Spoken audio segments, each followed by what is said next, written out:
Good morning, good afternoon, good evening. I am Cedric and I'm going to be introducing today our new support for iOS build in Geoffrey, or cross-platform build and delivery tool for Fyne application. So again, this is mostly something that we're going to be done through our website. And so what you need to do now, if you want to enable an iOS build, is straightforward on Fyne Labs side. You just need to edit your product. If your product already got iOS support activated, you will just need to click on the iOS certificate. If it's not, when you create or when you edit your product, you can select iOS, and after that, you will be asked to provide a few files. And iOS is a special build because it is the only operating system where we were required to provide a provisioning file and a certificate and signing key. The provisioning file is used to specify on which phone you can actually run your application. And the certificate key and signing key that goes with it actually allow us to build an application that will match the provisioning file. This does mean that once you provide us a provisioning file, it will be limited to a distinct set of iOS devices, and only the devices can actually access the application being built.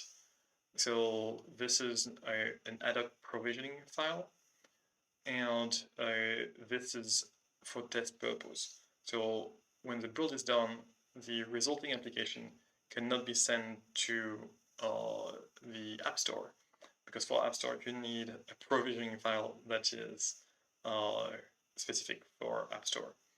So at the moment, the goal being able to do test and QA on your own devices. That's what we're going with. We might extend it in the future to support other delivery method. Enterprise and App Store are obviously all the ones that come to mind. The challenge here is that Apple doesn't provide any API to actually automate this kind of problematic. They expect you to be using an Apple computer to be doing it, or maybe you can do it through the website. So with a few command line, it is possible to do it today, right now in 2023, in January 2023, via the website.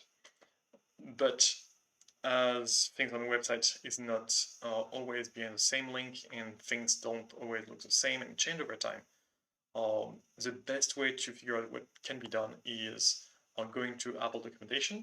So the first step is to create a developer ID certificate.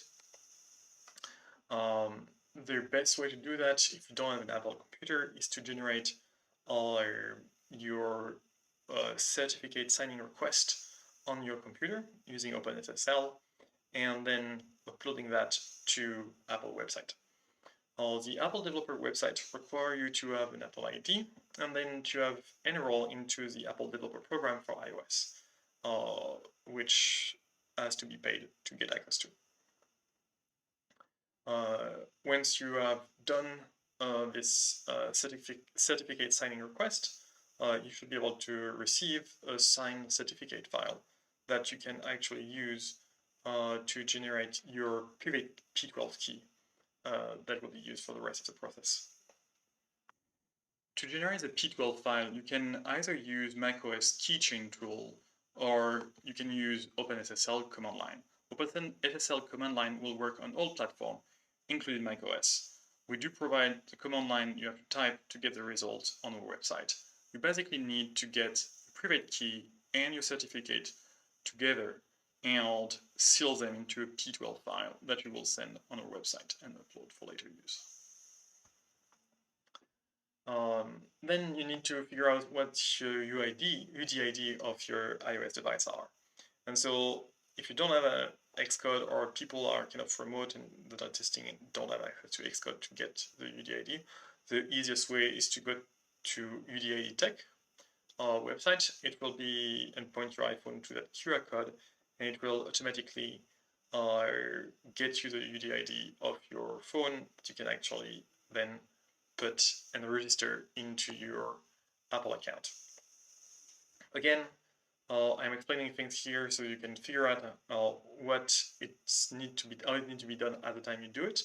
The Apple documentation explain how to register a single device, which is exactly what you need to do for a network provisioning profile. Once that's done, you can actually obtain your ad hoc provisioning profile from the Apple website and download it. That's basically what needs to be done to get these two files. When you do have these two files, it's pretty straightforward, obviously. You just need to upload them. It is very important that they do match. You should provide the provisioning file that was signed with your developer ID from Apple. And the same thing, you should provide the certificate key that was used to do that. And your certificate key need to be secured with a password that you should provide us here. We do take great care of the security of this data. They are encrypted on our servers, and they are only accessible during the build of your application on the server that is building it. We're trying to be very careful on your private data because that's what is very important for you, obviously. And so once that's done, you can now get build going, and the build result can actually be accessed on your iOS phone. So as I have been explaining before, the builds are only going to work for the phone that has been provisioned for.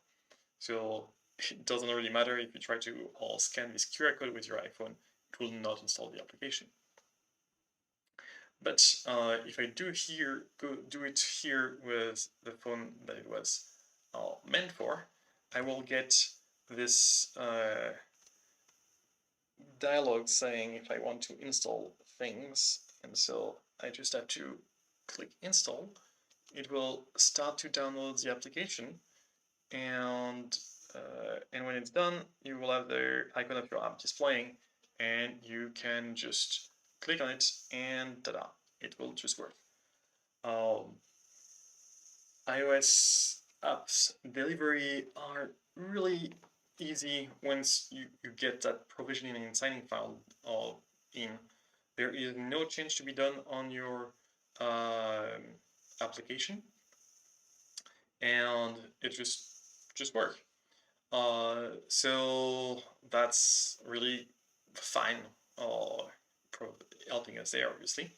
But it's nice to kind of experience it. So don't hesitate contacting us if you have any questions regarding these features. We will. This is accessible now and today into our tool.